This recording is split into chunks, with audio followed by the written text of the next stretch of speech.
Welcome back to NFL Fantasy Live here on Fantasy Week on NFL Network. And if you were with us yesterday, you saw 4 people do a draft for 8 teams in a fantasy league, and we're going to continue that. And one of our people that was here yesterday, Cynthia Freeland, is not here. So I'm just going to I was trying to allow her to make more picks, but they were like, you're just trying to give her an extra day of work. Oh, that too. Here's what we did. I didn't know you could get days off in this. Team Freeland is now Team Freebond. And shout out to the old picture of me where I look like a shark. Also on there. But looking back, how do you guys feel about your draft? You got a couple of good guys, 2 of the best in the league at their positions. They were the 2 best players in fantasy last year. I'm not mad about getting them on my teams. Yeah, you're going to win last year's league, so I feel really confident. I will say this, though. Being at pick 6 and still having the ability to take Dalvin Cook, I think he's a top 4 guy for me this season. So he's a Viking fan now. You know what? I really think that, what? You're a Viking fan. You get a lot of Minnesota love. I might as well be. There it is. We got the. Okay, so let's get back to Marcus's second team. You took Derrick Henry with that initial pick. What are you doing 30 seconds on the clock, Marcus Grant? Well, you know, I have a choice here. I could go wide receiver and get still. There's a lot of quality wide receivers on the board. Could grab one of those. But you know what? I'm having a feeling like I want to get another running back because it's a PPR world we live in. And I'd like to get a guy who catches the ball a little bit more. So I'm going to go Joe Mixon in this situation. And I know he's not the same sort of pass catcher that, say, a Christian McCaffrey or an Austin Eckler is, but he's still going to get a lot of targets. He's in a very good offense. And I do like the fact that the Bengals went out and really tried to upgrade their offensive line. That will pay dividends, obviously, for Joe Burrow, but it also hopefully means a few more holes or some larger holes for Joe Mixon to run through. So I feel pretty good about that 2 running back start. And still later, I can come back and get my wide receiver if I want. So you add a spectacular running back, a part of an offense where we saw even in the Super Bowl a commitment to running the game, running the football, even when some of the options are really good on the outside. And that should have gone to him a little bit more. Perhaps. Maybe at the end of the game. Yeah. I mean, you got to get Samaje Perine in there. Yeah. Who knows? Like, you need a legendary Perine target in the Super Bowl there. So I am on the clock now. And I take this opportunity to kind of go off the board a little bit. All right. Because there's also good wideouts on the board. I like having Najee right off the top. Thank you, Cynthia. But I'm going to go with CeeDee Lamb. It's projecting a little bit, but this is a number 2 passing offense in the entire league a year ago. And where did the targets go? Every single time CeeDee got 6 or more targets, he was right around 20 points per game.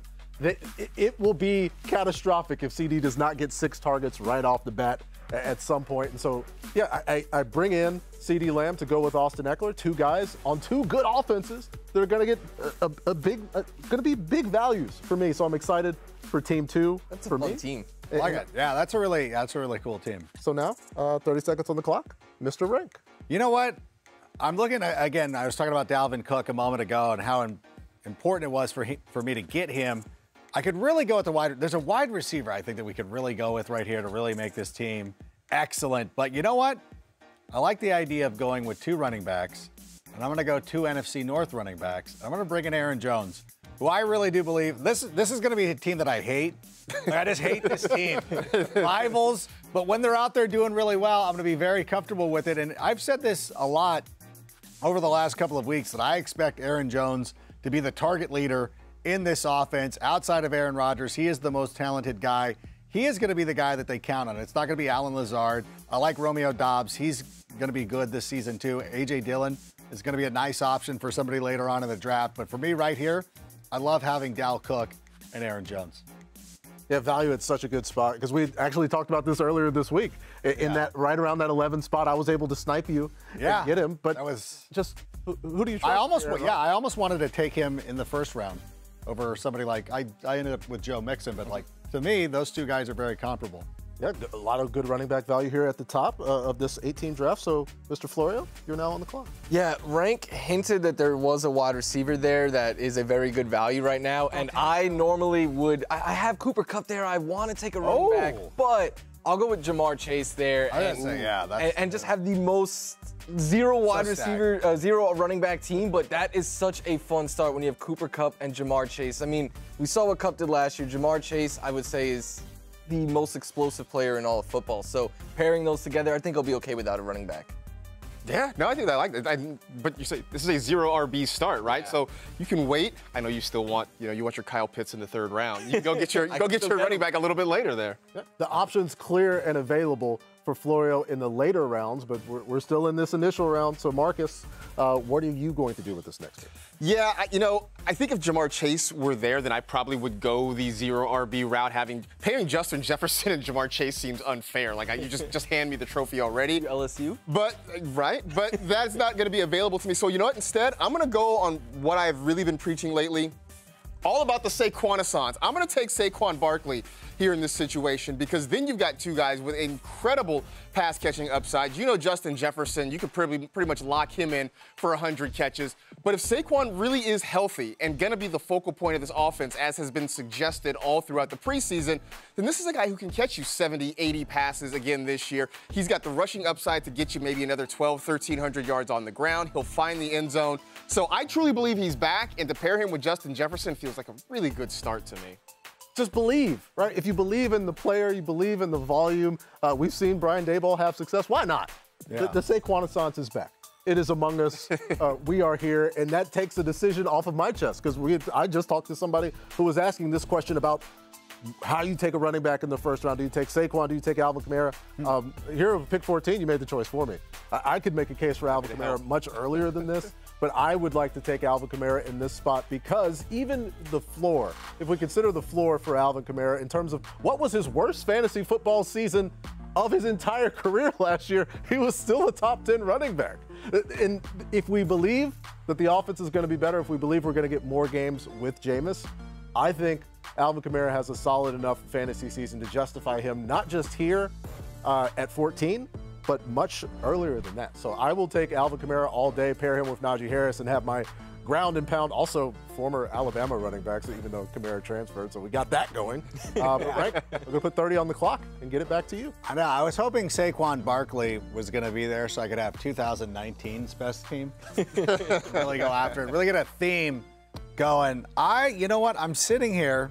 This isn't going to be a panic pick, although I'm scrambling a little bit because I don't have my tiers in front of me. But you know what? Everybody knows on Thursday mornings I appear on Good Morning Football. Today I was watching. Peter Schrager has talked me into this. I'm going to go Javonte Williams. Ooh, why not? Let's get loose. Spicy. Let's have a thing. Spicy. One of the reasons that we avoided, well, I said Javonte Williams. Don't stop it. I already said it.